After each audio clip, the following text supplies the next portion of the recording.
Dans ce tutoriel, nous allons voir toutes les étapes de création, modification et exportation d'une note de calcul pour réaliser un assemblage poutre par Eclisse. Commençons par la création de l'assemblage. Pour ce faire, rendez-vous dans l'onglet Créer un assemblage et sélectionnez Attache poutre par Eclisse. Vous pouvez ensuite déterminer le numéro de nœud et valider. Dans le formulaire de l'assemblage, sous l'onglet Profil, vous avez la possibilité d'attribuer un nom à votre assemblage, de définir les profils des poutres porteuses 0 et portée 1, ainsi que leur qualité d'acier. Pour finaliser l'assemblage, allez dans l'onglet Sollicitations, saisissez les efforts requis et cliquez sur Valider. Félicitations! Votre assemblage est maintenant réalisé.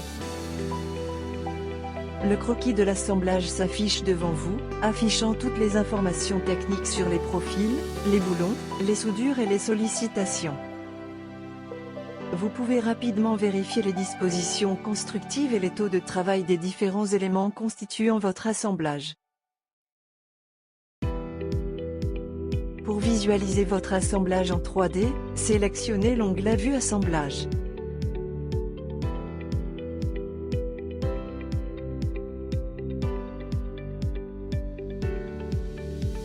Si vous souhaitez modifier l'assemblage selon vos besoins, double-cliquez sur l'assemblage réalisé.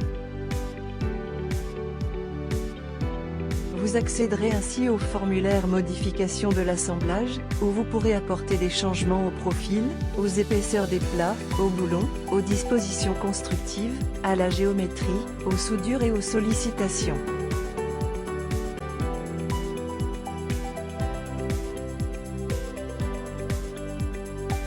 Une fois que vous avez validé votre attache, vous pouvez exporter la note de calcul au format PDF en cliquant sur l'icône en bas à droite ou en allant dans Projet puis exporter le rapport. La note de calcul s'ouvrira automatiquement après avoir choisi l'emplacement de l'enregistrement.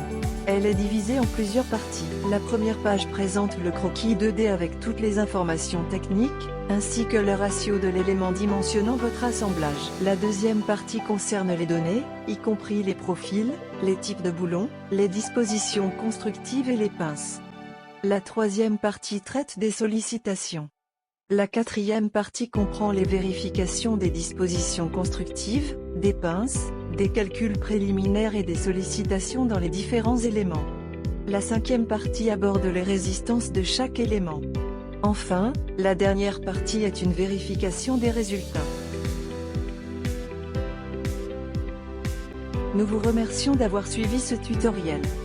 Téléchargez StyleConnect depuis le site www.style-connect.fr.